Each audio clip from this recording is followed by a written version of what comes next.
This is the Unity Hybrid Policy Compliance Placard by Safe Life Defense, and it is fantastic for law enforcement. You'll have 3 Velcro areas. One is for a custom name tag. That custom name tag is always included. The lower one is for an ID patch. There's a variety of options that are available at no cost, or you can customize that as well. Over on the right side is a Velcro badge area. Now you can use a Velcro badge, or there are reinforced badge pins should you want to use a traditional pin-on badge. Now, installing this is quick and easy. This is going to mount to the Zone A location. That is the front upper. Now, if we turn over the placard, you'll notice 3 tabs. These are what are going to be used to make sure that this gets precisely placed and aligned every single time.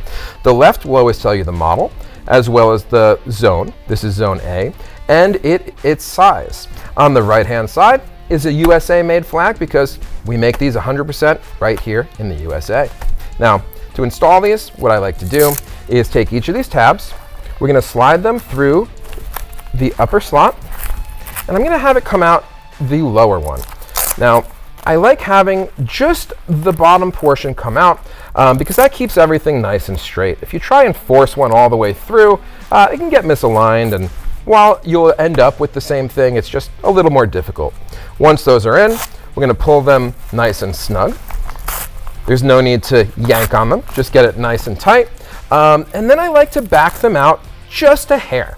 That's to alleviate any pressure, and it just looks cosmetically a little better. From there, the bottom tabs go into their slot, leaving a full area of Velcro coverage, ensuring that this placard is extremely secure. From there, we're going to make sure that that's pulled down nice and tight. And then you have these 2 retaining tabs. These simply slide into the slots below it.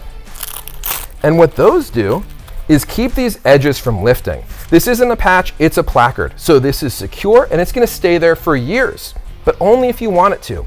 You can take this out, remove it, and change them at any time.